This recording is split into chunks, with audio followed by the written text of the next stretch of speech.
जय श्री राम। भाई और दोस्तों,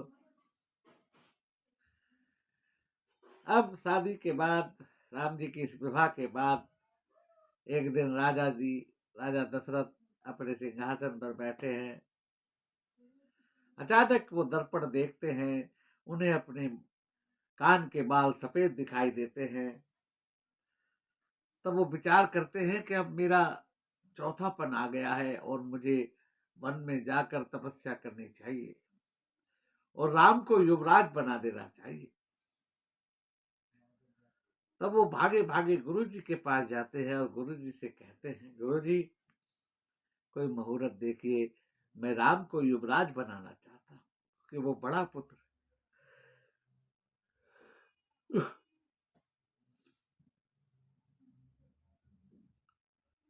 तब गुरु जी अपने मनी मन ज्योतिष गणना देखते हैं और मनी मन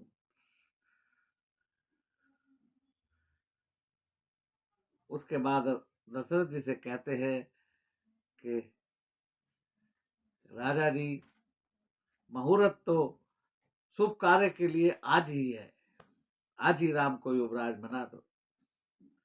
तब राजा दशरथ कहते हैं कि मैं कल सुबह राम को युवराज बनाऊंगा, आप तैयारी कीजिए और राम को सारे नियम और उनका आचरण कराइए। जो विधि से उनकी पूजा पाठ है, जो उनके नियम हैं, आप महलों में चलिए और उनको सारी विधि समझाइए।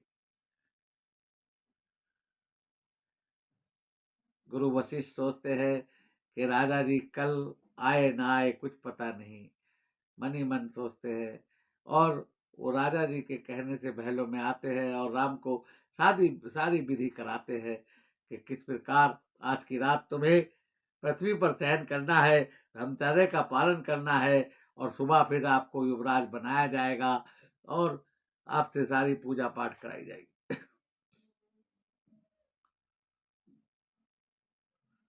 अब सारे उधर इंद्र स्वर्ग में सारे देवता परेशान हैं, इंद्र परेशान है कि अगर राम जी राजा बन गए, राम जी बन नहीं गए तो इन निशाचरों से कैसे, आतताइयों से कैसे हम बच पाएंगे। रावण ने इंद्र को कई बार युद्ध करके हरा दिया और इंद्र बहुत परेशान है, सारे देवता भागे फिरते हैं।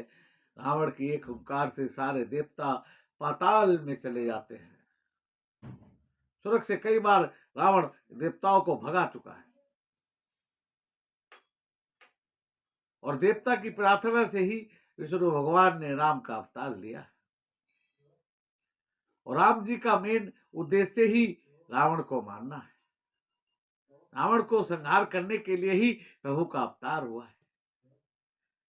देवता सोचते हैं कि अगर राम जी राजा बन गए तो वो वन नहीं जाएंगे और वन नहीं जाएंगे तो हमारा कार्य कैसे होगा। सारे देवता ब्रह्मा जी के पास जाते हैं, ब्रह्मा जी से कहते हैं कुछ उपाय करो। अब ब्रह्मा जी सरस्वती जी से कहते हैं कि देखो आप अयोध्या जाओ और कोई ऐसा प्राणी ढूंढो जो राम से प्यार न करता हो और उसकी जिब्या पर बैठकर कुछ करो। पूरी अयोध्या में सरस्वती जी घूमती है, उन्हें कोई नहीं मिलता जो राम से प्यार नहीं करता हो। लेकिन जब वो वापस जाने लगती है तब उन्हें एक कुबड़ी दिखाई देती है, नाम मंथरा मंदमती, और वो केकई की चेली वो दिखाई देती है। वो बड़ी खिसियानी है, वो कह रही है तुम क्यों नाच रहे हो। कोई कहता है कल राम जी राजा बनेंगे, युवराज बनेंगे। अच्छा, तो उसे बुरा लगता है, वो मुंह बनाती है। सरस्वती जी समझ जाती है यही हमारे काम की बंदी है और उसकी जिब्या पर बैठ जाती है। अब केकई जाती के मंथरा सीधी केकई के पास जाती है और केकई के पास जाकर कहती है कि रानी, राम युवराज बनने वाला है, युवराज मतलब राजा ही बन जाएगा और तू दासी बन जाएगी, तो कुछ कर। मैं क्या करूं, ये राम जी को राजा बनने मेरे लिए इससे खुशी की क्या बड़ी बात है। कई कहती है मैं तो बड़ी खुश हूं। मैंने कहा कल पता चल, जब राम राजा बन जाएंगे, जब तुझे पता चलेगा ये है वो है।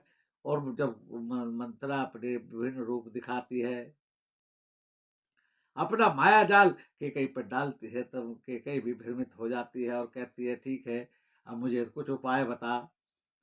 मंत्रा कहती है तेरे 2 वरदान राजा दशरथ पर बाकी है, उधार है, आज समय है वो वरदान मांग ले। और वरदान ऐसे मत मांगना, अभी तू जाकर कोप भवन में सारे वस्त्र उतार और शोक वाले वस्त्र पहनकर कोप भवन में लेट जा।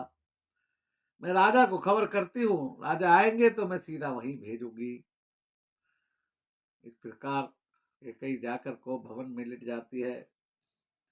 अब राजा दशरथ कैकेयी से बहुत प्यार करते थे, पूरे दिन इधर आधर भागते रहे। शाम के समय एक सेविका ने कहा कि कैकेयी ने आपको बुलाया है। जब वो कैकेयी के महल में पहुंचते हैं तो कैकेयी नहीं मिलती, वहां दासी बताती है वो कोप भवन में है।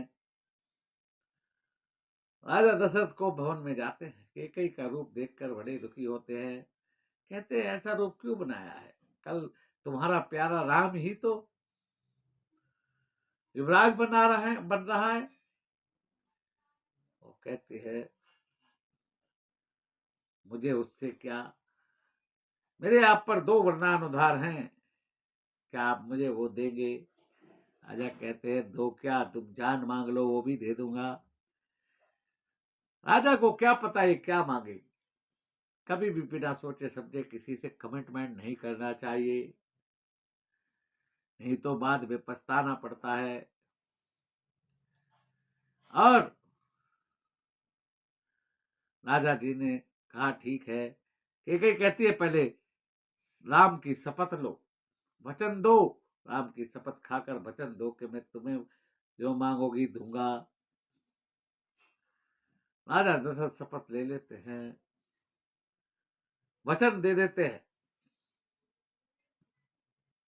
कैकेयी कहती है पहले वचन में मैं भरत को युवराज मांगती हूँ,